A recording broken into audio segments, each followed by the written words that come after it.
The diner's fluorescent lights buzzed like dying insects above my head, casting a sickly yellow glow over the cracked vinyl booths and sticky linoleum floor. It was nearly midnight on a Tuesday, the kind of shift where minutes dragged like hours and my feet screamed inside my worn sneakers. The smell of burnt coffee and grease hung thick in the air, clinging to my uniform, my hair, my skin, a permanent reminder of where I'd ended up. I wiped down the same table for the third time, my reflection distorted in the window beside it. 24 years old, and I looked older, tired. The kind of tired that sleep couldn't fix. My blonde hair was pulled back in a messy bun, loose strands sticking to my sweat-dampened neck, and my green eyes had lost whatever spark they'd once held. I was invisible here, just another girl serving coffee to truckers and insomniacs, counting tips that never quite covered rent. The bell above the door chimed, and I turned reflexively, my practiced smile already in place. But it died on my lips. 2 small boys stood in the doorway, and my heart clenched. They couldn't have been more than 7 and 9 years old, both dark-haired with olive skin that looked gray in the harsh lighting. But it was their eyes that stopped me, wide, terrified, and ringed with exhaustion. They wore thin jackets that did nothing against the November cold that swept in behind them, and their small bodies trembled violently. "Please," the older one whispered, his voice barely audible. "We're so hungry." I glanced toward the kitchen where my manager Dale was smoking by the back door. He'd made it clear what happened to waitresses who gave away food. I'd seen Lisa fired for it just last month. But these children... The younger boy swayed on his feet, and I moved without thinking, catching him before he collapsed. His skin was ice cold through his jacket, and he weighed almost nothing. Up close, I could see their lips were blue, their fingers raw and cracked from the cold. "Sit down," I whispered, guiding them to the booth farthest from the kitchen. "Quickly." They slid into the worn seats, and I rushed to pour hot chocolate, my hands shaking as I added extra marshmallows. When I set the steaming cups in front of them, they stared at the drinks like they'd seen a miracle. "Drink slowly," I instructed gently, then hurried to the kitchen. Dale was still outside, and the cook had his headphones in, lost in whatever music pumped through his ears. My heart hammered as I grabbed 2 bowls, ladling soup that was destined for the trash anyway, the pot from lunch that we'd kept too long. I added crackers, then impulsively grabbed 2 day-old sandwiches from the cooler. When I returned, the boys were wrapped around their hot chocolate cups like lifelines. I set the food down, and they dove in with a desperation that made my throat tight. They ate like they hadn't seen food in days. And maybe they hadn't. "What are your names?" I asked softly, sliding into the booth across from them. The older boy looked up, soup dripping from his chin. "Marco. This is my brother Luca. I'm Emma," I said. "Where are your parents?" Something flickered across Marco's face. Fear mixed with something harder, something no child should know. "We ran away." "From home?" "From the man who took us." Ice flooded my veins. I glanced at the door, then at the phone behind the counter, but Marco's small hand shot out, gripping my wrist with surprising strength. "Please don't call," he begged, his eyes filling with tears. "They'll find us. He'll find us. And then..." He broke off, shaking his head frantically. Luca had stopped eating, his face pale. "The bad man," he whispered. "He said our papa owed him money. He said we had to pay." My stomach churned. I'd seen enough true crime documentaries, heard enough horror stories. These boys had been taken, held for ransom or worse. And somehow they'd escaped. "Okay," I breathed. "Okay, no police. But we need to get you somewhere safe, somewhere warm." My apartment was barely more than a shoebox, and my roommate wouldn't be happy, but I couldn't send these children back into the freezing night. I couldn't. I waited until Dale went on break, then hustled the boys out through the back entrance, my coat wrapped around both of them. The November air bit through my thin uniform, and I walked fast, one hand on each small shoulder, constantly checking behind us. My apartment building was 6 blocks away, a crumbling structure that sagged like it had given up on life. But it had heat, mostly, and a door that locked. I took the stairs 2 at a time, the boys stumbling after me, and fumbled with my keys. Inside, I got them settled on my lumpy couch, piling every blanket I owned on top of their shivering forms. Luca was asleep within minutes, but Marco watched me with those two old eyes. "Why are you helping us?" he asked. I thought about lying, giving him some noble answer, but the truth was simpler and sadder. Because no one helped me when I needed it. I'd been 15 when my parents died, 17 when I aged out of foster care, 20 when I realized no one was coming to save me. These boys deserved better than the hand I'd been dealt. Marco nodded slowly, like he understood more than he should. Then his eyes drifted closed, and soon his breathing evened out. I didn't sleep. I sat in the kitchen, drinking instant coffee and watching the shadows outside my window, jumping at every sound. At dawn, I'd figure out what to do, find a way to help them that didn't involve whoever they were running from. But as the first gray light of morning crept through my windows, a sound made my blood freeze. A knock at the door. Not the casual knock of a neighbor. This was authoritative, final. The kind of knock that didn't take no for an answer. I moved to the peephole, my heart in my throat. Through the fisheye lens, I could see 3 men. The 2 flanking the door were huge, built like mountains, wearing black suits that screamed money and danger. Security, bodyguards. But it was the man in the center who stole my breath. He stood perfectly still, his hands clasped in front of him. And even through the distorted glass I could see the power that radiated from him.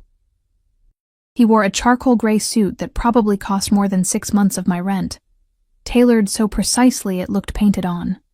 Dark hair swept back from a face that could have been carved from marble. Sharp jaw, high cheekbones, and eyes so dark they looked black. Even from here, I could see the coldness in them, the calculation. This was a man who was used to being obeyed, a man who didn't hear the word no.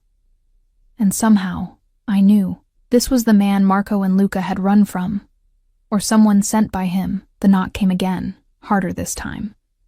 Behind me, Marco whimpered in his sleep. I pressed my back against the door, my mind racing. I could pretend I wasn't home. I could... Emma Carter. His voice penetrated the door, smooth as silk and cold as winter. "I know you're in there. I know you have something that belongs to me. Open the door, and we can discuss this civilly. My name." He knew my name. How did he know my name? "I have a security feed from the diner," he continued, and I could hear the faint trace of an accent. Italian, maybe. "I've seen what you did. Very noble. Very stupid." Anger flared through my fear. "They're children," I said, my voice shaking. "They're terrified." A pause. Then, "Yes, because their father stole from me. $3 million to be precise." And then he disappeared, leaving his sons as collateral. 3 million. The number echoed in my skull. "So I'll make you an offer, Miss Carter. Open the door, return the boys, and we'll forget this unfortunate incident. You can go back to your life serving coffee and counting pennies." "Refuse."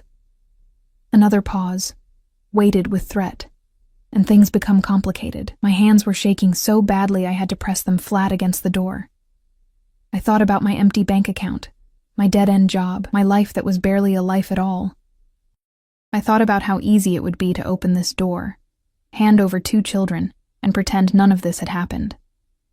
But then I thought about Marco's face when he'd begged me not to call the police. Luca's whispered, "The bad man." "No," I whispered. Silence. Long enough that I thought maybe he'd left. Then, "What did you say?" I forced myself to speak louder, even as my knees shook. "I said no. I'm not giving them to you." Another pause, and I could feel his surprise even through the door, like no one had ever refused him before. Maybe they hadn't. "Miss Carter, I don't think you understand the situation you've put yourself in. I understand that they're children who are scared out of their minds. I understand that whatever their father did, it's not their fault." My voice grew stronger, and I understand that I'm not letting you take them. The silence stretched so long I thought my heart might give out. Then I heard it. A low sound that might have been a laugh. "Interesting," he murmured, and there was something new in his voice, something I couldn't identify. "Very interesting. We'll continue this conversation later, Miss Carter, when you've had time to reconsider." Footsteps retreated down the hallway, unhurried and confident. I stayed pressed against the door until I heard the building's entrance slam shut, then collapsed to the floor, my legs finally giving out. What had I just done? Behind me, Marco stood in the doorway to the living room, his face white. That was him, he whispered. That was Dante Moretti. The name meant nothing to me, but the way Marco said it, with the kind of fear usually reserved for monsters in children's nightmares, told me everything I needed to know. I'd just made an enemy of someone very, very dangerous. And somehow, I knew this was only the beginning. I called in sick to work for the first time in 2 years. Dale's irritation crackled through the phone line, but I barely heard him.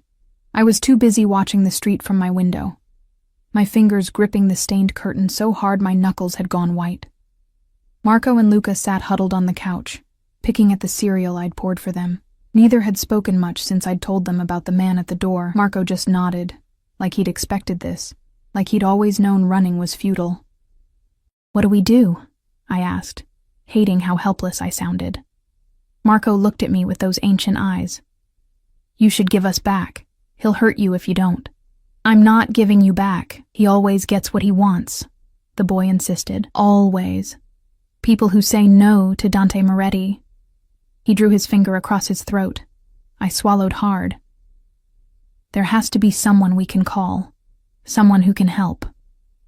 But even as I said it, I knew it was useless. If this Moretti was powerful enough to kidnap children for their father's debts, he was powerful enough to have connections everywhere. Police, judges, social services, people who would hand these boys right back to him. The knock came at 10 in the morning, different from the dawn knock. This one was softer, almost polite. But it froze my blood just the same. Through the peephole I saw a woman this time, elegant, older, wearing a burgundy coat and pearls. She smiled at the door like she could see me through it. "Miss Carter, my name is Sophia. Mr. Moretti sent me to speak with you, woman to woman." Her voice was kind, maternal even. "Please, just a conversation." Every instinct screamed at me not to open the door, but something about her felt different from the men this morning, less threatening. Or maybe that was exactly what I was supposed to think. I cracked the door open, keeping the chain latched. Up close, Sophia was beautiful in the way expensive things are beautiful. Polished, maintained, perfect. Her dark hair was swept into a chignon, and her brown eyes assessed me with unsettling precision. "You're very brave," she said. "Or very foolish. I haven't decided which. What do you want?" "To help you understand what you've involved yourself in." She glanced past me, and I knew she could see the boys. "May I come in?" "I promise. No one is here to hurt you. Not today." The "not today" made my stomach clench, but I found myself unhooking the chain. Maybe it was exhaustion. Maybe it was the desperate hope that there was a way out of this that didn't end with everyone hurt. Sophia entered like she owned the space, her heels clicking on my cheap linoleum. She looked around my apartment, the peeling wallpaper, the secondhand furniture, the water stain on the ceiling, and something flickered across her face. Pity? Calculation. "Boys," she said gently to Marco and Luca, "would you go into the bedroom for a moment? The adults need to talk." They looked at me and I nodded. Once the door clicked shut, Sophia turned to me with an expression that was almost sympathetic.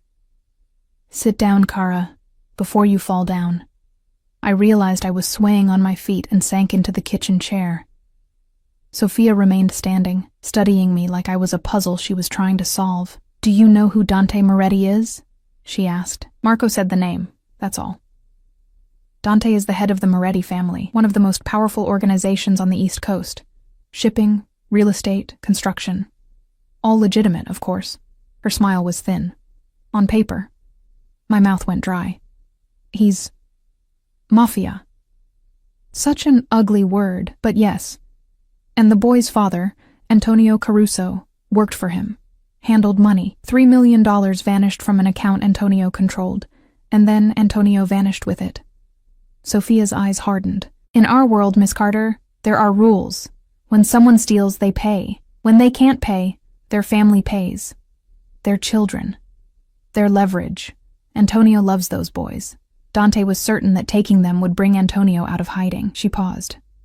But you've complicated things. Good. Sophia laughed, a genuine sound that surprised me. You really have no idea what you've done, do you? Dante Moretti has never been refused. Not by politicians, not by rival families, certainly not by a waitress in a diner. She leaned closer. He's obsessed now. You've become interesting to him, and that's the most dangerous thing you can be. My hands were shaking again. I pressed them flat against the table. I don't care. I'm not handing over 2 terrified children. Even if it costs you everything? Sophia's voice was soft. Your job, your home, your safety, Dante won't stop. He'll dismantle your life piece by piece until you have nothing left but the choice to give him what he wants. Tears burned behind my eyes, but I blinked them back. Then I guess I'll have nothing. Sophia stared at me for a long moment, then did something unexpected. She smiled. Really smiled. He's going to eat you alive, she murmured. But there was something almost approving in her tone. But perhaps there's another way. What do you mean? Dante is many things, dangerous, ruthless, unforgiving, but he follows a code, rules that even he doesn't break. She sat down across from me, and I caught the scent of her perfume. Something expensive and floral. What if I could offer you protection? For you and the boys, hope flared in my chest. How? Marry him. The words hung in the air like smoke. I must have heard wrong. What? Marry Dante. Become his wife. Sophia's expression was serious now. In our world, family is sacred. A wife cannot be touched, cannot be harmed. The boys would be under your protection, and by extension, his. Even he couldn't hurt them without disrespecting his own marriage. I laughed. A hysterical sound. You're insane. Why would he possibly agree to that? Because I know my nephew, Sophia said quietly. He's intrigued by you. Your defiance. Your courage. Most people cower before him, but you slammed a door in his face. She leaned back. And Dante has been alone for a long time. His parents want him settled, want heirs. They've been pushing for an advantageous marriage. You could be that. I'm a waitress with nothing. Exactly. You have nothing to gain from him except protection. No agenda, no family connections trying to use the marriage for power. You'd be clean, simple. Sophia's eyes glinted. And you'd be a curiosity, the girl brave enough or stupid enough to say no to Dante Moretti. My head was spinning. This is insane. This is survival. Sophia stood, smoothing her coat. I'll present the offer to him. If he agrees, someone will come for you this evening. You'll have dinner with him. A chance to negotiate terms. And if I refuse? Sophia's expression softened with something like regret. Then the boys go back to the safe house and you... Well, Dante doesn't forgive easily, or ever. She moved toward the door, then paused. One more thing. If you do this, if you marry him, it won't be temporary.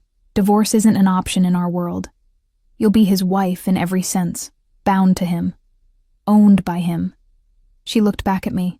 So, think carefully about whether 2 children you just met are worth your entire life.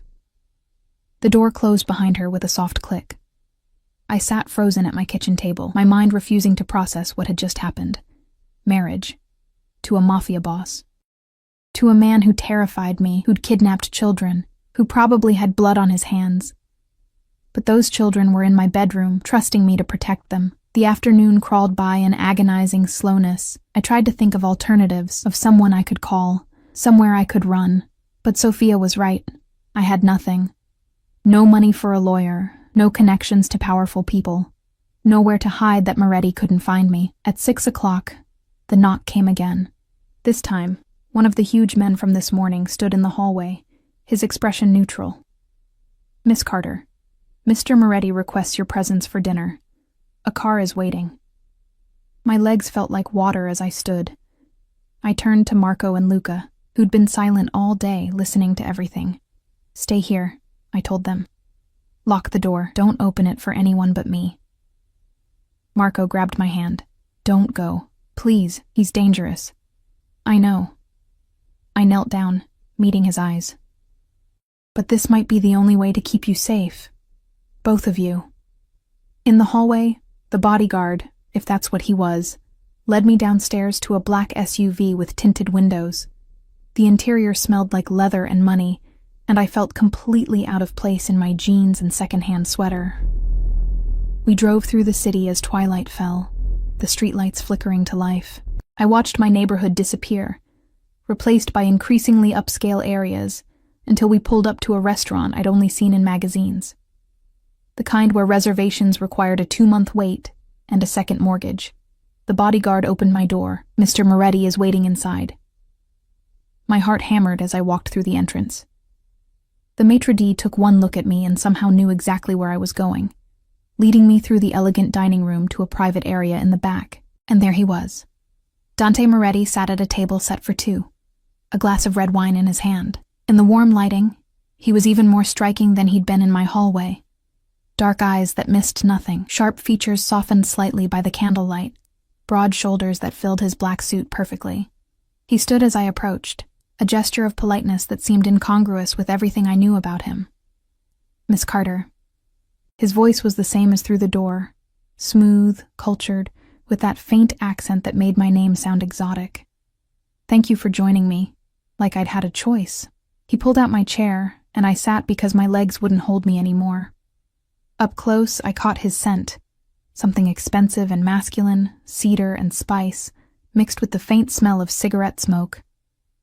"You're afraid," he observed, settling back into his own seat. "Good. Fear means you're not stupid." I forced myself to meet his eyes. They were darker than I'd thought, almost black, and completely unreadable. This was a man who revealed nothing he didn't want to reveal. "Your aunt came to see me," I said, proud that my voice didn't shake. "Sophia has a talent for negotiation." He sipped his wine, studying me over the rim of the glass. "She tells me you're considering her proposal." "She told me I don't have a choice." "Everyone has choices, Miss Carter. The question is whether you can live with the consequences." He set down his glass. "You chose to shelter my property. You chose to refuse my very reasonable request. Now you're choosing whether to become my wife or face the alternative." The word property made my stomach turn, but I kept my expression neutral. "Why would you possibly want to marry me? You don't know me." "I know enough." He leaned back, and the candlelight cast shadows across his face, making him look even more dangerous. "You're brave, selfless, loyal to people you have no obligation to protect. These are rare qualities." His eyes locked on mine. "And you said no to me. Do you have any idea how rare that is?" "So this is what? A novelty? A game?" Something flickered across his face, annoyance or maybe respect. "This is business. I need a wife. You need protection. We can help each other. And the boys? Would be yours. Under your care. Untouchable." He paused. "Though their father still owes me $3 million. That debt doesn't disappear." My hands clenched in my lap. "What are the terms?" Dante smiled, slow and predatory. "Smart girl. Always negotiate." He signaled a waiter who appeared with menus, but I couldn't focus on food. "The terms are simple. You marry me. You live in my home, attend my events, play the role of Dante Moretti's wife in every public sense. In return, you and the boys are protected. No one touches you. No one harms them. And privately," his smile widened, "that's negotiable. But understand, Kara, this will be a real marriage. I won't tolerate disrespect or disloyalty. You'll belong to me." The possessiveness in his voice should have terrified me. It did terrify me, but there was something else there too. Something I couldn't name. "I want it in writing," I heard myself say. "The protection for Marco and Luca. Guaranteed." Dante's eyebrows rose slightly. "You trust a contract more than my word?"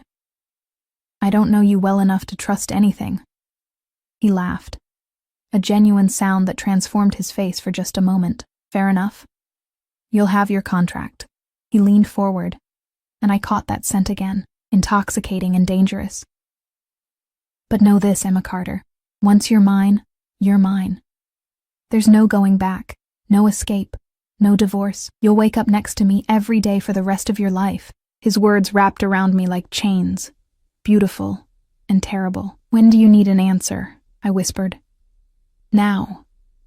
The single word hung between us, heavy with finality.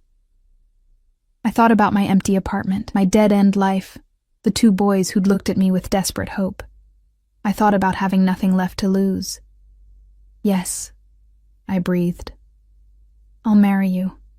Dante's smile was victorious and terrifying all at once. "Excellent," he murmured. "We'll wed tomorrow." "Tomorrow. I'll have everything arranged." The word echoed in my head as a waiter appeared with plates of food I couldn't taste. Tomorrow I'd become the wife of a Mafia boss. Tomorrow my life would change forever. Dante raised his wine glass to my future bride.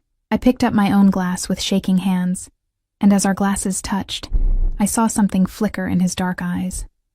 Possession, satisfaction, and something that looked almost like hunger. The wedding happened so fast I barely had time to process it. 24 hours after I'd said yes to Dante Moretti, I stood in a private room at City Hall wearing a cream-colored dress that cost more than I'd earned in 6 months. Sophia had appeared at my apartment at dawn with a team of people, a hairstylist, makeup artist, and a woman who'd taken my measurements with clinical efficiency before returning an hour later with 3 dresses to choose from. I'd picked the simplest one, though simple was relative when the fabric was pure silk, and the bodice was hand-embroidered with delicate pearls. It fell to my knees, elegant and understated, making me look like someone I didn't recognize. Marco and Luca sat on a bench against the wall, wearing new clothes too, button-down shirts and dress pants that made them look like different children. They'd been quiet all morning, watching everything with wide, uncertain eyes. "You don't have to do this," Marco had whispered while Sophia was adjusting my hair. "We can run. All of us." But we both knew that was a fantasy. There was nowhere to run that Dante wouldn't find us. The door opened, and my breath caught. Dante entered wearing a charcoal suit that looked like it had been crafted specifically for his body. Every line perfect, every detail precise. His dark hair was swept back, and those black eyes found mine immediately, pinning me in place. Behind him came 2 men, one older, silver-haired and dignified, the other younger, maybe Dante's age, with the same sharp features but lighter eyes. Family, I realized, witnesses. Emma. Dante's voice was soft, but it carried complete authority. He crossed to me, and I had to tilt my head back to meet his gaze.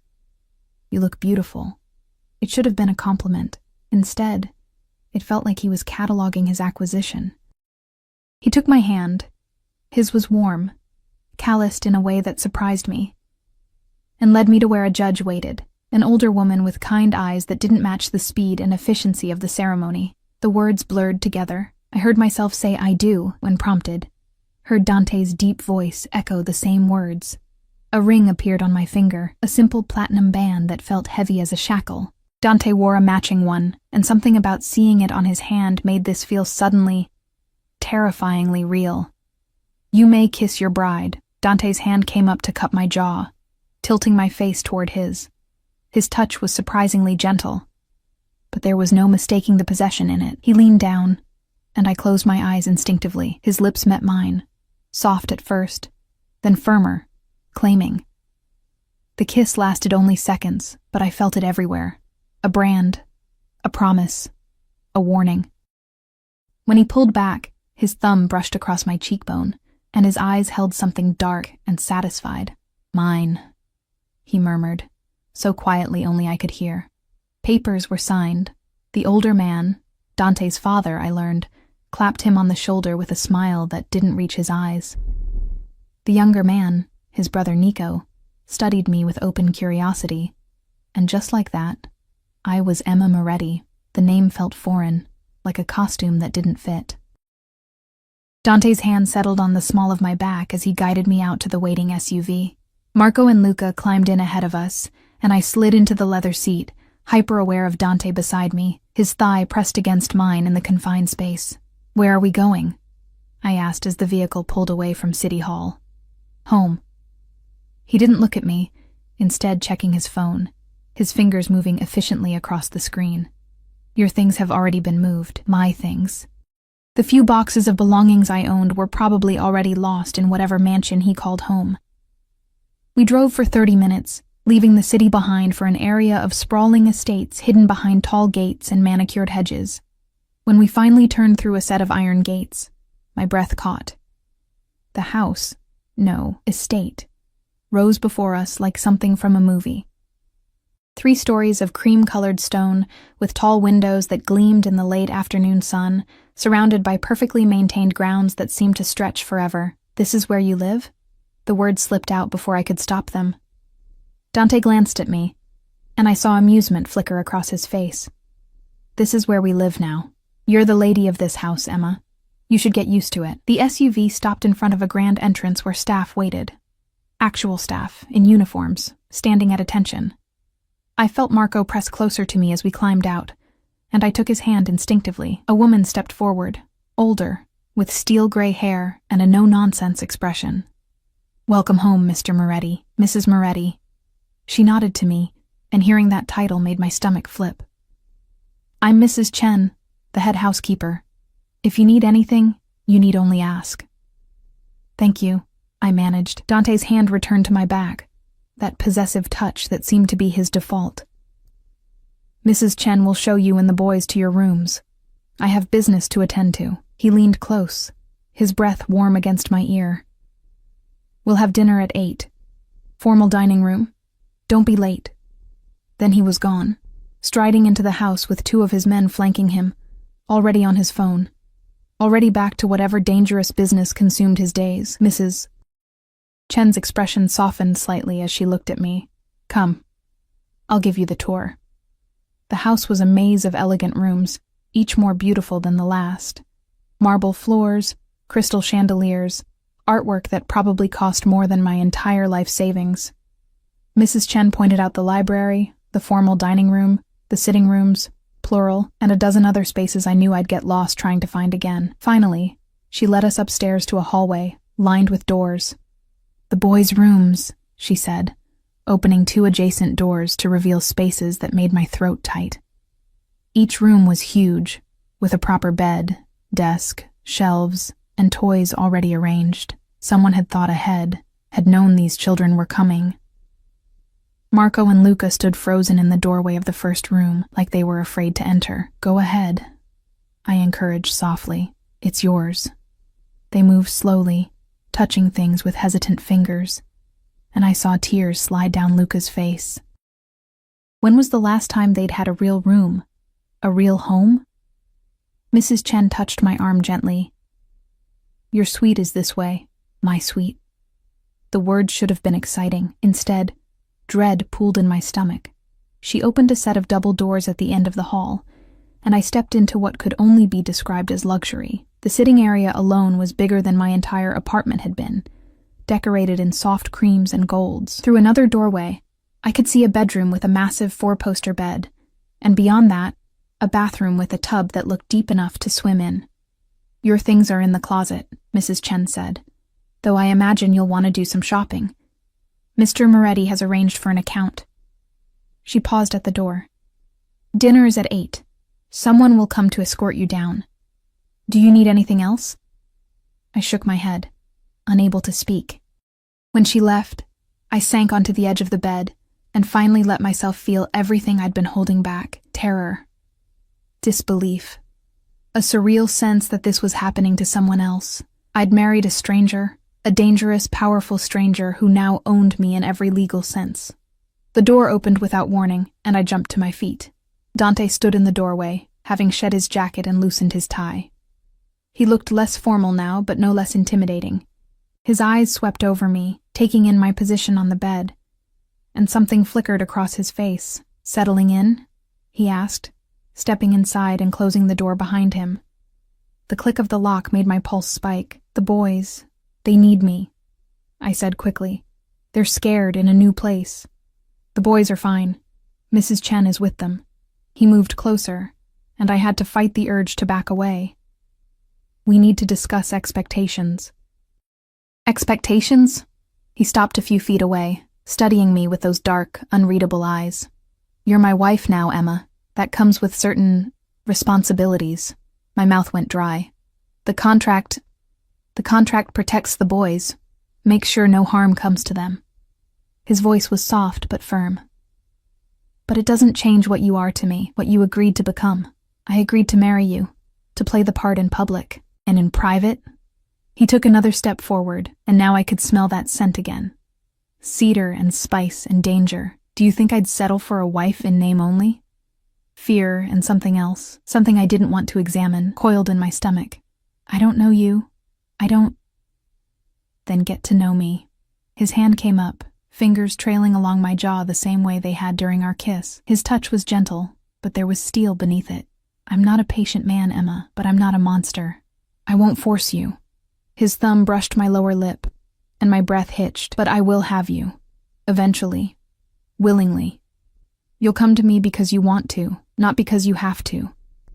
The arrogance in his words should have made me angry. Instead, I felt heat flood my cheeks. And if I don't? I challenged, my voice barely a whisper. His smile was slow and devastating. You will. I'm very persuasive. He leaned closer, his lips nearly touching my ear. And whether you want to admit it or not, you're already drawn to me. I felt it in your kiss, the way your body responds to mine. You're delusional. He laughed, a low, rich sound that vibrated through me. We'll see. He stepped back, giving me space, though his eyes remained locked on mine. Dinner at 8. Wear something nice. We have guests tonight. My parents want to meet their new daughter-in-law. Tonight? But Welcome to my world, Kara. Everything moves fast. You'll adjust. He moved toward the door, then paused. Oh, and Emma? The boys are safe here. No one will touch them. But they're your responsibility. Their behavior reflects on you, and by extension, on me. Make sure they understand that. Then he was gone, leaving me alone in a room that smelled like him, my heart racing and my mind spinning. I had 3 hours to prepare to meet his family, 3 hours to figure out how to play the role of Mafia wife, 3 hours to reconcile the fact that I'd just sold myself to a man who looked at me like I was something to be conquered.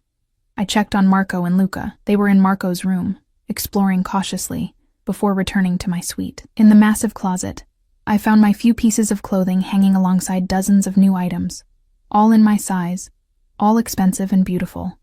I chose a simple black dress because it seemed safe, then stared at myself in the mirror. I looked like a stranger. Hair styled, makeup perfect, dress that cost more than a month's rent. Emma Moretti stared back at me with frightened green eyes. At exactly 8, a young woman knocked on my door to escort me down. The formal dining room was breathtaking. A long mahogany table set with crystal and china, lit by an enormous chandelier, and there he was, standing at the head of the table, now in a fresh suit, looking every inch the powerful man he was. His eyes found mine immediately, and he moved toward me with predatory grace. Stunning, he murmured, taking my hand and bringing it to his lips. The gesture was old-fashioned, romantic even, but his eyes held that now familiar possession. Come, meet the family. His parents were exactly what I expected. His father, Lorenzo, radiating quiet power in an expensive suit. His mother, Valentina, elegant and cold, studying me like I was a curiosity. Nico was there too, along with Sophia, who gave me an encouraging smile. I sat beside Dante, hyper-aware of his thigh pressed against mine under the table, his hand occasionally settling on my knee, a possessive gesture that made everyone aware I belonged to him. Valentina asked pointed questions about my background, where I grew up, my family, my education. Each answer seemed to disappoint her more. I was nobody. Nothing, a waitress her son had inexplicably married. And the children? Lorenzo asked, cutting into his steak with precision. The Caruso boys. They're here. Under Emma's care, Dante said smoothly. She's taken responsibility for them. Generous, Valentina murmured, though her tone suggested she thought it was anything but. Though I hope you understand, dear, that children require structure, discipline. Perhaps a boarding school. No. The word came out sharper than I intended, and silence fell over the table. Dante's hand tightened on my knee, but when I glanced at him, I saw something that might have been approval in his eyes. Emma has made her position clear, he said calmly. The boys stay with her. That's final. Valentina's lips pressed into a thin line, but she nodded. No one argued with Dante, not even his mother. The rest of dinner passed in a blur of courses I barely tasted and conversation I struggled to follow, talk of business deals and political connections, of rivalries and alliances, all in careful code that I only half understood. By the time dessert arrived, exhaustion was pulling at me. It had been less than 48 hours since I'd sheltered 2 freezing boys in my diner, and now I was married to a Mafia boss, living in a mansion, sitting at a table with people who could probably have me killed with a phone call. When dinner finally ended, Dante walked me back upstairs, his hand on the small of my back, silent. At my door, he stopped, turning me to face him. You did well tonight, he said. My mother is difficult. You handled her. I don't know what I'm doing, I admitted. I know. His hand came up to cut my face, thumb stroking my cheek. But you'll learn. And I'll teach you. He leaned down, his lips brushing my temple. Get some rest, Mowgli Mia. Tomorrow, you start learning what it means to be mine. He left me there, trembling, his scent lingering on my skin. Inside my suite, I changed into one of the silk nightgowns someone had left in my dresser and climbed into the massive bed. The sheets were cool and expensive against my skin, and the room was silent except for the distant sound of the city. I should have felt safe, protected. Instead, I felt trapped in a golden cage with a man who looked at me like I was something to be owned. And the terrifying part was the small voice inside me that wondered what it would feel like to surrender. The next 2 weeks passed in a disorienting blur of lessons and adjustments.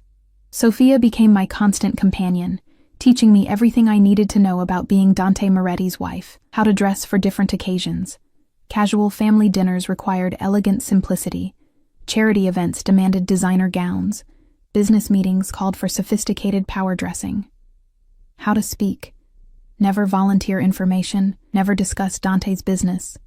Smile and deflect personal questions. How to behave. Always defer to Dante in public. Never contradict him in front of others. Understand that his word was law.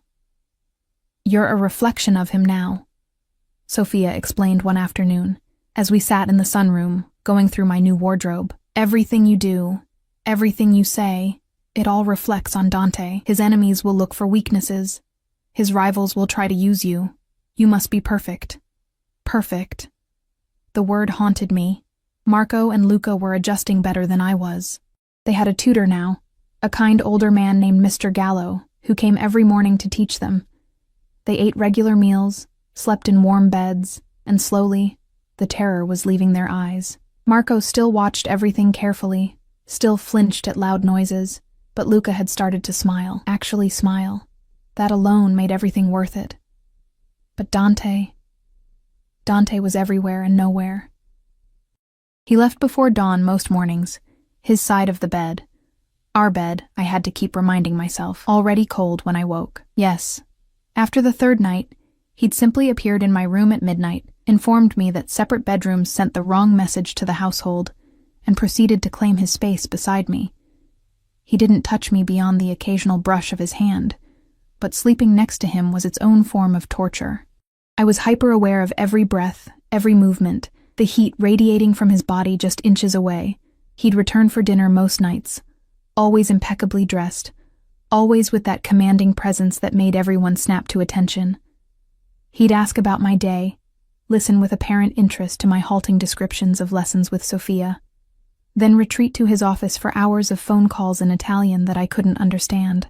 But there were moments, brief, unsettling moments, when I'd catch him watching me. His dark eyes would track my movements across a room, follow the curve of my neck when I turned my head, linger on my lips when I spoke. The intensity of his gaze made my skin flush and my pulse race. He was waiting, biding his time. A predator studying his prey. 2 weeks after our wedding, everything changed.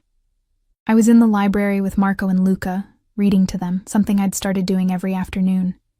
When Dante appeared in the doorway, he usually didn't come home until evening, and seeing him in the middle of the day, still in his suit, but with his tie loosened and his sleeves rolled up, made my breath catch. "Boys," he said, his voice firm but not unkind.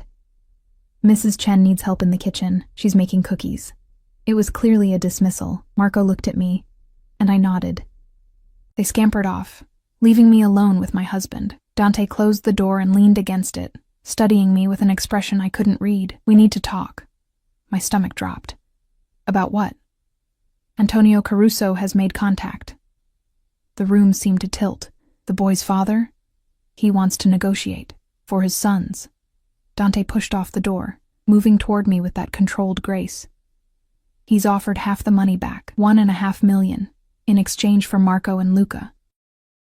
Ice flooded my veins. No.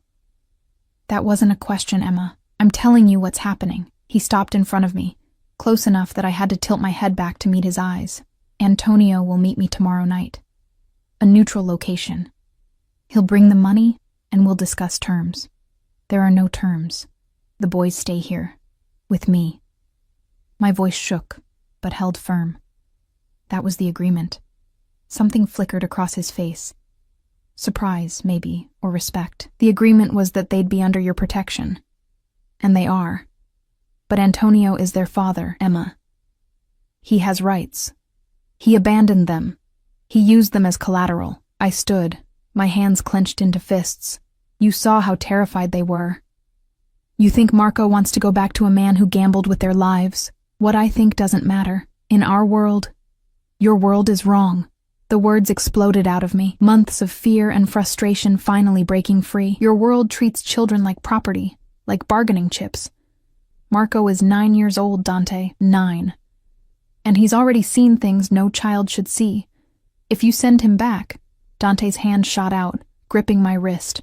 Not painfully, but firmly enough to stop my tirade. His eyes had gone dark, dangerous. Careful, Mowgli Mia. You're speaking of things you don't understand. Then help me understand. I jerked against his hold, but he didn't let go. Tell me why a father's rights matter more than his son's safety. Tell me why money is worth more than 2 little boys who are finally starting to feel safe. For a long moment, we stood locked together, his hand around my wrist, my chest heaving with emotion. Then, slowly, his grip loosened. His thumb brushed across my pulse point, feeling the frantic beat of my heart. You really care about them, he murmured. And there was something in his voice I hadn't heard before. Something almost soft. Of course I care about them. They're children. You barely knew them. You threw away your entire life for 2 boys you'd just met. His free hand came up to cut my face, and I froze at the gentleness of the touch. Do you have any idea how rare that is? How extraordinary. It's not extraordinary. It's basic human decency, he laughed. A low sound that seemed to vibrate through me. In my world, Kara, there's no such thing as basic human decency. There's only power and loyalty and survival. His thumb traced my cheekbone. But you're different. You operate on some other system I don't quite understand. Then let them stay, I whispered. Please. Don't make me watch them go back to someone who failed to protect them. Dante stared at me for so long I thought he might refuse. Then slowly he nodded. I'll talk to Antonio, see if we can reach an alternative arrangement. Relief flooded through me so intensely my knees went weak. Thank you. Don't thank me yet. Antonio may not agree. His hand was still on my face, his eyes searching mine. And Emma? What you just did, challenging me, arguing with me about my decisions. Most people wouldn't dare. Are you angry? His smile was slow and devastating. I'm fascinated. He leaned closer, his breath warm against my lips. You're not afraid of me. You should be, but you're not. Why? I am afraid of you, I admitted. But I'm more afraid of failing those boys. Something shifted in his expression, something heated and possessive. Dio, you're going to ruin me, he murmured. Then his lips were on mine. This kiss was nothing like our wedding kiss. This was hungry, demanding, claiming, his hand fisted in my hair, tilting my head back, and I gasped against his mouth. He took advantage, deepening the kiss, his tongue sliding against mine in a way that made heat pool low in my belly. I should have pushed him away, should have remembered that this was an arrangement, a business deal. But my hands were fisting in his shirt, pulling him closer. And when he groaned low in his throat, I felt an answering heat flood through me. He pulled back abruptly, his breathing harsh, his eyes blazing. I need to go. Before I forget every promise I made about giving you time. His thumb brushed across my swollen lips. But soon, Emma. Soon you'll come to me, and when you do, I won't be gentle. He left me standing in the library, trembling, my lips burning from his kiss, my body aching in ways I didn't want to examine. That night, Dante didn't come to bed until late. I lay in the darkness, pretending to sleep, feeling the mattress dip as he climbed in beside me. He didn't touch me, but I could feel the heat of him, smell that cedar and spice scent that was becoming dangerously familiar. I know you're awake, he murmured into the darkness. I didn't respond. I spoke to Antonio. He's agreed to meet without preconditions. We'll see what he wants beyond money and his sons. A pause. I told him the boys are settled here, that removing them would be problematic. I turned over to face him, though I could barely see him in the darkness. Will he agree? I don't know. Antonio is desperate, which makes him dangerous, but he loves his sons. That I believe. The bed shifted, and then his hand found mine under the covers, his fingers lacing through mine. Whatever happens tomorrow, the boys won't leave without your consent. I give you my word. Why? The question slipped out before I could stop it. Why does what I want matter to you? Silence stretched between us, heavy with unspoken things. Then, because you're mine, and I protect what's mine. His thumb stroked across my knuckles. Get some rest, Kara. Tomorrow will be difficult. The next day crept by with agonizing slowness. Dante left early, and Sophia arrived mid-morning with a dress bag. For tonight, she explained. Dante wants you at the meeting. What? Why? Because Antonio asked to see the woman who's been caring for his sons. And because Dante wants to show you off. She smiled slightly. You're his secret weapon, though he'd never admit it. Antonio won't expect Dante Moretti to have a wife who actually cares about the children's welfare. The dress was deep emerald green, elegant and form-fitting. Sophia helped me into it, then worked on my hair and makeup until I looked polished and sophisticated. Everything I wasn't. At 7, Dante appeared in our room, devastating in a black suit. His eyes swept over me, and something dark and possessive flashed across his face. Perfect, he murmured, crossing to me. He pulled a long jewelry box from his pocket. Wear this. Inside was a necklace, a stunning emerald pendant surrounded by diamonds on a delicate platinum chain.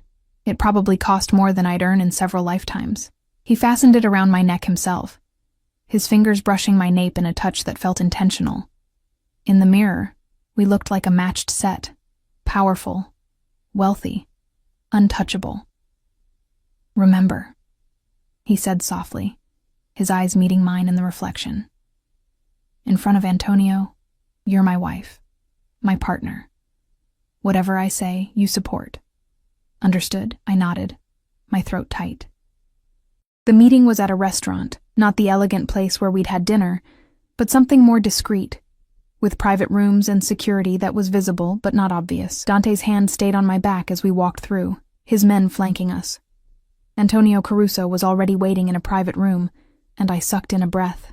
He looked like his sons, the same dark hair, same olive skin, but where Marco and Luca were soft with youth, Antonio was hard with desperation.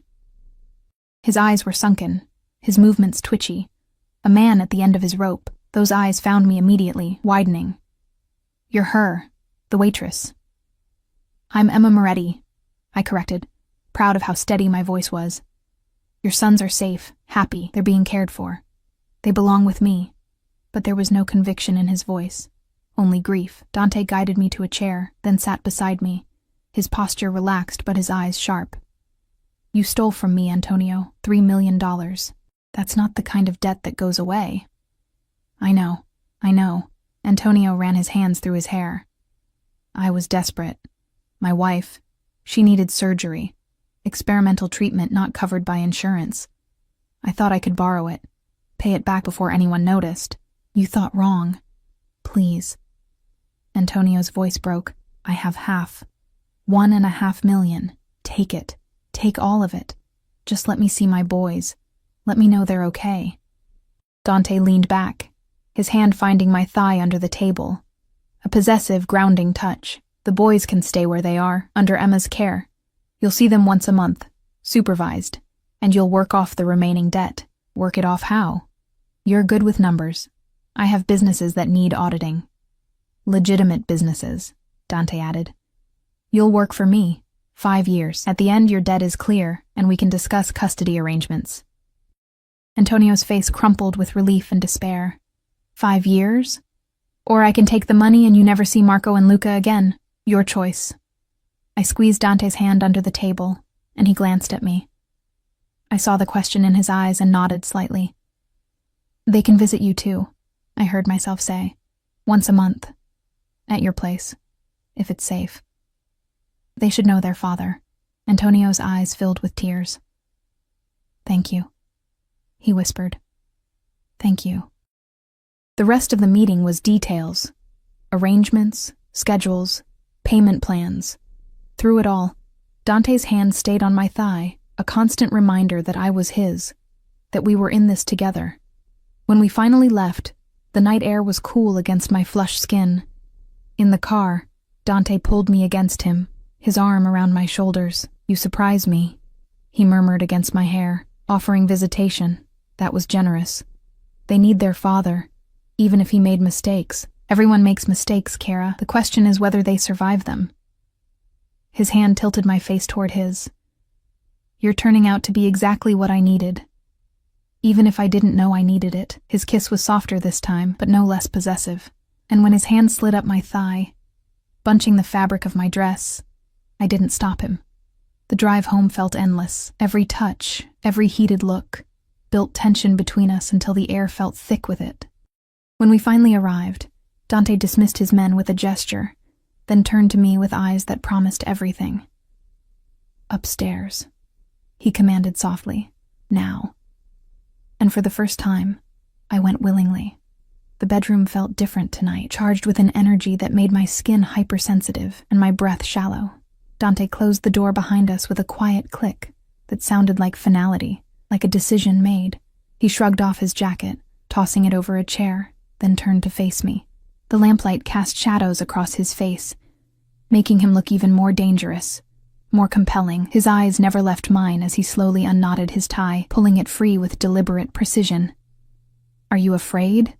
He asked, his voice low and rough. I should have been. Everything about this moment should have terrified me.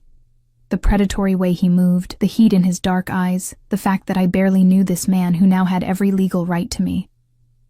But instead of fear, I felt something else entirely. Something that had been building since that first kiss in the library, growing stronger with every heated look, every possessive touch. No, I whispered. Not of you. Something fierce and triumphant flashed across his face. He crossed to me in 3 strides, his hands framing my face with surprising gentleness, even as his eyes burned with barely restrained hunger. I've been patient, he murmured, his thumb tracing my lower lip, waiting for you to come to me willingly. But Dio Emma, you test my control every day. The way you care for those boys, the way you stood up to me, to my mother, to Antonio, the way you look at me when you think I'm not watching. How do I look at you? My voice came out breathier than I intended. His smile was slow and devastating. Like you want me as much as I want you. Like you're finally ready to stop fighting this. He was right.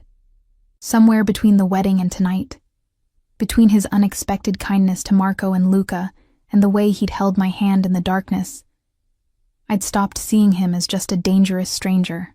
I'd started seeing the man beneath the power, the one who kept his promises, who listened when I spoke, who looked at me like I was something precious and rare. I don't know what I'm doing, I admitted, my hands settling on his chest. I could feel his heart beating hard and fast beneath the expensive fabric of his shirt. Then let me show you. His lips brushed mine, soft at first, questioning. When I didn't pull away, he deepened the kiss, one hand sliding into my hair, while the other found the zipper of my dress. The fabric pooled at my feet, leaving me exposed in nothing but lace underwear and the emerald necklace. Dante's eyes darkened as they traced every curve, every line of my body, and I felt beautiful under his gaze. Desired in a way I'd never experienced before. Perfetta, he breathed. Then his mouth was on mine again, demanding and possessive. While his hands explored with a reverence that made my knees weak, he lifted me easily, laying me on the massive bed that had felt so empty these past 2 weeks. The cool sheets contrasted with the heat of his body as he covered me, his weight both grounding and thrilling. Every touch felt like a brand, marking me as his in ways that went beyond any ring or contract. When he finally made me completely his, it was with a gentleness I hadn't expected from a man so dangerous. He watched my face, his own tight with control, murmuring words in Italian that sounded like prayers or promises. The brief pain gave way to something else, a connection that felt deeper than physical, more binding than any legal document. Afterward, I lay in his arms, my head on his chest, listening to his heartbeat slow. His fingers traced lazy patterns on my bare shoulder, and in the peaceful silence, I felt something shift inside me. This was real now. Not just an arrangement or a desperate bargain, but something I couldn't quite name. Something that terrified and exhilarated me in equal measure. "I need to tell you something," Dante said quietly, his voice rumbling beneath my ear. "About why I agreed to Sophia's proposal. Why I really married you." I tensed slightly, afraid of what he might say, that it had all been manipulation, a way to control the situation with the boys. "I could have taken the boys back by force," he continued. "Could have made your life hell until you gave them up. But when I saw you through that peephole, standing there terrified but defiant, something changed. You weren't afraid for yourself, you were afraid for them. 2 children you didn't know, who meant nothing to you, but you were willing to risk everything to protect them." His hand cupped my face, tilting it up so I had to meet his eyes. "No one in my world does that, Emma. No one. We protect our own, our family. But strangers? We use them. We discard them. But you..." He shook his head, something like wonder in his expression. "You reminded me that there's still goodness in the world. Still people who do the right thing just because it's right. I'm not special," I whispered. "You are special. To me." His thumb brushed my cheek. "I've done terrible things, Kara. Things that would make you run if you knew. I've hurt people, made choices that keep me awake at night. But with you, I want to be better. I want to be the man you see when you look at me." Tears burned behind my eyes. "Who do I see? Someone worth saving, even if I'm not sure I can be saved." I kissed him then, pouring everything I couldn't say into that kiss. And when he pulled me closer, holding me like I was something infinitely precious, I felt the last of my walls crumble. The next morning, I woke to sunlight streaming through the windows and the space beside me empty, but still warm. A note on the pillow read simply, "Had to leave early, back for lunch. D." I smiled, tracing the bold handwriting, then got up to check on Marco and Luca. They were already awake, eating breakfast in the kitchen with Mrs. Chen, who gave me a knowing smile that made my cheeks flush. "Papa's coming to visit next week," I told them, sitting down at the table. "Your real Papa. Antonio." Marco's face went through a series of emotions: hope, fear, uncertainty. "Will we have to go back with him?" "No. You're staying here with me. But he wants to see you, to know you're okay." I took his small hand. "Is that all right?" Luca nodded eagerly, but Marco was more cautious. "Will Mr. Moretti be there?" "Dante," I corrected gently. "And yes, probably. But he won't let anything bad happen, I promise." Over the following weeks, a new routine established itself. Antonio visited every Sunday, bringing gifts and apologies, slowly rebuilding trust with sons who barely remembered the father he'd been before desperation had driven him to steal. The visits were supervised at first, but gradually, as Antonio proved himself reliable, Dante allowed more freedom. Dante himself became less of an enigma and more of a partner. He still left early and came home late, still had that dangerous edge that made grown men nervous. But with me, he was different. Softer. He'd find me in the library with the boys and join us, listening to stories with a faint smile. He'd pull me into his office late at night, needing the comfort of my presence while he dealt with whatever darkness his business demanded. He'd wake me in the middle of the night with kisses that turned into something more, claiming me over and over until I knew every inch of his body as well as my own. I was falling in love with him. It was foolish and dangerous and probably inevitable, but there it was. This fierce, consuming feeling that grew stronger every day. 3 months after our wedding, everything came to a head. I was in the garden with Marco and Luca, watching them play soccer. Dante had hired a coach, insisting the boys needed physical activity. When Mrs. Chen appeared, her face pale. "Mrs. Moretti, Mr. Moretti needs you in his office. Immediately." The urgency in her voice made my stomach drop. I told the boys to stay with the coach, then hurried inside, my heart pounding. Dante's office door was open, and I could hear angry voices before I reached it. I paused in the doorway, taking in the scene. Dante stood behind his desk, his face carved from ice. Across from him were 3 men I didn't recognize, rough-looking, dangerous. And between them, on his knees with blood trickling from his mouth, was Antonio. "Emma." Dante's voice was sharp. "Come here." I moved to his side on shaking legs. Up close, I could see the fury in his eyes, tightly controlled but seething beneath the surface. "Tell her," Dante commanded Antonio. "Tell my wife what you've done." Antonio's face was a mask of shame and terror. "I'm sorry. I'm so sorry. I didn't have a choice." "There's always a choice." Dante's voice was cold enough to freeze blood. "You've been skimming, stealing again, from the legitimate accounts I trusted you with. How much this time?" 50,000. "But I can explain. Explain to me why I shouldn't put a bullet in your head right now." Dante's hand moved to the gun at his waist, and I gasped. "Dante, no." "Stay out of this, Emma." His eyes never left Antonio. "This is business." But I couldn't stay out of it. Not when Marco and Luca's father was about to die in front of me. "Please. Let me talk to him. Let me understand." "There's nothing to understand." Dante's control finally snapped, his voice rising. "He stole from me. Again. After I gave him a second chance. After I let him see his sons. After I trusted him. And this is how he repays me?" I turned to Antonio, searching his battered face. "Why? Why would you risk everything?" "My wife." His voice broke. "She's sick again. The cancer came back. The treatment. It cost so much, and I couldn't ask Dante, couldn't admit I'd failed again." "So you stole." Dante's voice was ice. "You always steal when things get hard.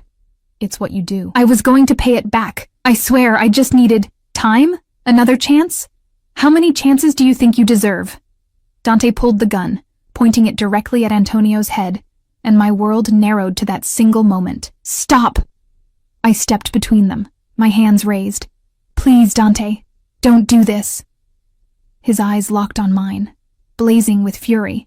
"Move, Emma." "No." My voice shook but held firm. "If you do this, those boys lose their father forever. And I lose you."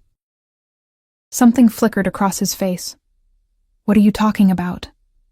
"If you kill him, I'll never forgive you. Never." Tears streamed down my face. "I know he deserves punishment. I know he betrayed your trust, but killing him won't fix anything. It'll just make Marco and Luca orphans. It'll make you a murderer in their eyes." I moved closer, putting my hand on the gun. "Please. Be the man I know you can be, the man who showed mercy to those boys. The man who gave Antonio a chance in the first place." The silence stretched so long, I thought my heart might stop. Then slowly, Dante lowered the gun. "Get him out of my sight," he ordered his men. "Put him somewhere secure. I'll deal with this later." They dragged Antonio out, his relief palpable. When we were alone, Dante turned to me, his expression unreadable. "You had no right to interfere," he said quietly. "That was my decision to make. I'm your wife. That gives me the right to tell you when you're about to do something you'll regret." "Will I regret it?" His eyes searched mine.